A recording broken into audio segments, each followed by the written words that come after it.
राम राम दोस्तों, आज हम भगवत गीता के अध्याय 16 दैवी तथा आसुरी स्वभाव का अध्ययन करेंगे। भगवान कहते हैं कि जिसे डर न हो, अंतःकरण से शुद्ध हो, आध्यात्मिक ज्ञान के रास्ते पर चलता हो, दानी हो, आत्मसंयमी हो, इंद्रियों की तृप्ति को त्यागने की इच्छा हो, वेदाध्ययन करता हो, जीवन में तपस्या हो, सरलता हो, अहिंसा हो, सत्यता हो, शांति हो, किसी का दोष निकालने की इच्छा न हो, समस्त जीवों पर करुणा हो, लोभ में न हो, अच्छा आचरण हो, संकल्प हो, तेजस्वी हो, क्षमा भाव हो, धैर्यवान हो, जीवन में पवित्रता हो, ईर्ष्या न हो और सम्मान की अभिलाषा न हो।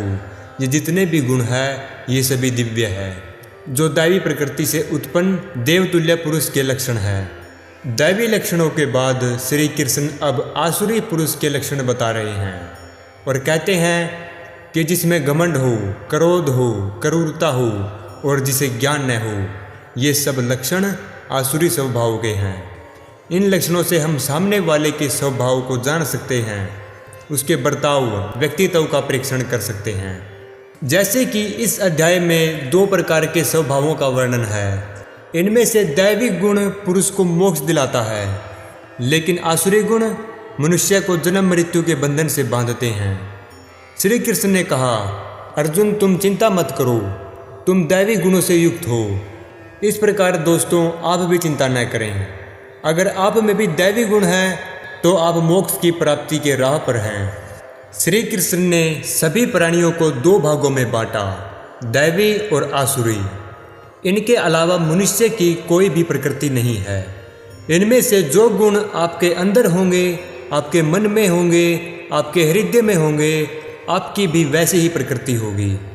अगर आप में दैवी गुण है तो आप एक तरह से देवता हैं, अगर आसुरी गुण है तो आप एक राक्षस हैं, और यही सत्य है।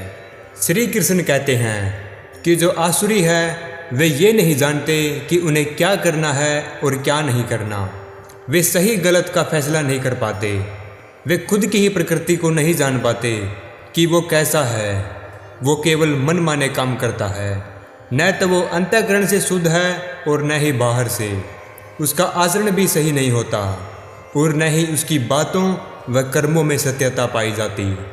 आसुरी लोगों का मानना है कि ये जगत मिथ्या है, इसका कोई आधार नहीं है और न ही इसका संचालन किसी ईश्वर के द्वारा होता। लेकिन उनका कहना है कि ये सभी स्त्री और पुरुष के संयोग से बनते हैं और कहते हैं कि काम इच्छा के अलावा कोई कारण नहीं है। इनका कहना है कि कोई भी ईश्वर नहीं है, लेकिन ये सृष्टि ऐसे ही नहीं चलती, इसके पीछे कोई न कोई है। दैवी गुणों के लोग ज्ञान का आदान प्रदान करते हैं, समस्याओं को सुलझाते हैं, लेकिन आसुरी गुणों के लोग बिना मतलब की बातें करते हैं, जिससे परेशानियां और बढ़ जाती है। ऐसे लोग आत्मज्ञान को खो चुके होते हैं, अपनी बुद्धि को भ्रष्ट कर लेते हैं। ये लोग ऐसे कार्य करते हैं जिससे संसार का नाश होता है। आसुरी लोग ऐसी इच्छाओं, कामनाओं और लोभ में डूबे रहते हैं जो कभी पूरी नहीं होती। ऐसे लोग किसी से भी संतुष्ट नहीं होते और बेचैन होते हैं।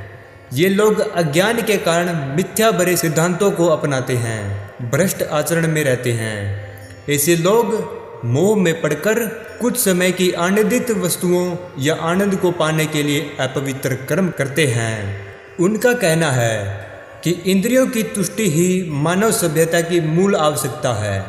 इंद्रियों को तृप्त करना ही उनका लक्ष्य है, जिससे वे अपने अंतिम समय तक चिंतित रहते हैं। उनका मन विचलित रहता है, वे लाखों इच्छाओं के जाल में बंध जाते हैं और काम व क्रोध में लीन होकर इंद्रियों की तृप्ति के लिए गलत तरीके से धन कमाते हैं, भ्रष्टाचार, चोरी आदि को बढ़ावा देते हैं। आसुरी लोग कुछ न कुछ करके बहुत धन इकट्ठा कर लेते हैं और सोचते हैं कि आज मेरे पास इतना धन है, अपनी योजनाओं से मैं और भी धन कमाऊंगा, जिससे भविष्य में मेरे पास वर्तमान से भी अधिक धन हो जाएगा। धन के लिए वो अपने रास्ते में आने वाली हर अड़चन को ख़त्म करता चलेगा, चाहे उसे किसी शत्रु को मारना क्यों न पड़े। फिर वह सोचने लगता है कि वही सभी वस्तुओं का स्वामी है, भोक्ता है, वही सबसे सिद्ध है, शक्तिमान है, वही सुखी है, वही सबसे बड़ा धनी है, वही सबसे कुलीन है, उसके समान न कोई सुखी है न ही शक्तिमान है। और कहता है कि मैं यज्ञ करूँगा, दान करूँगा, वह इसी प्रकार आनंद लूँगा। ऐसे व्यक्ति अज्ञान के कारण मोह में फंस जाते हैं और अपने बुरे कर्मों को दान व यज्ञ से धोने की कोशिश करते हैं। ये लोग हमेशा चिंता में डूबे रहते हैं, जिससे वे मोह जाल में बंध जाते हैं और इंद्रिय भोग में आसक्त हो जाते हैं। ये ऐसे जाल में फंस जाते हैं जिससे वे निकल नहीं पाते, बल्कि और भी फंस जाते हैं और अंत में सिर्फ नरक में ही जाना होगा। श्री कृष्ण ने बताया कि आत्मा के स्वरूप को समझना, शरीर और परम तत्व को समझना मतलब ज्ञान प्राप्त करना।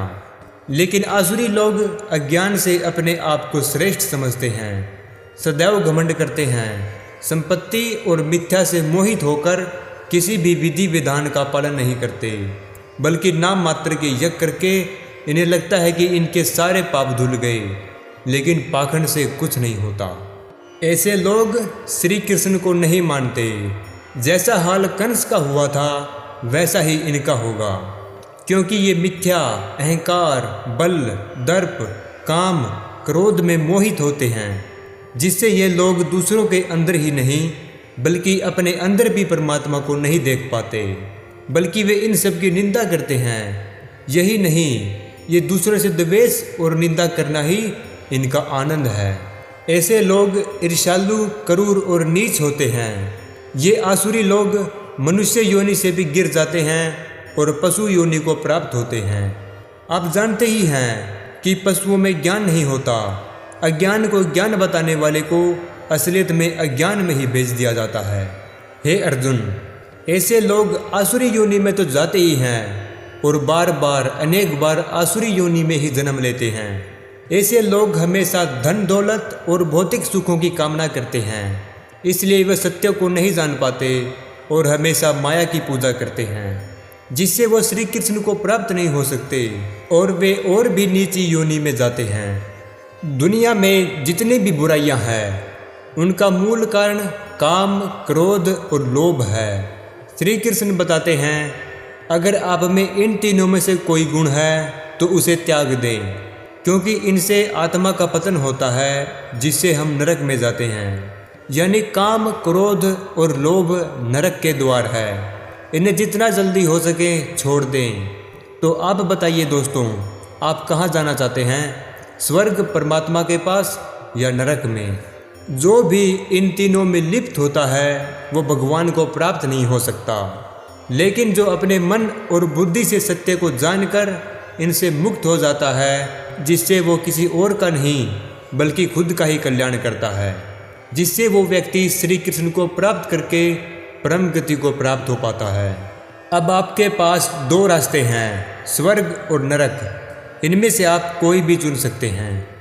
लेकिन कोई काम, क्रोध और लोभ से निकलने का प्रयास नहीं करता, शास्त्रों में लिखित आदेशों के विपरीत चलता है, उनकी अवहेलना करता है, अपने मन माने ढंग से कार्य करता है, उसे न तो कभी सिद्धि प्राप्त होती, न ही सुख प्राप्त होता और न ही परम गति प्राप्त होती।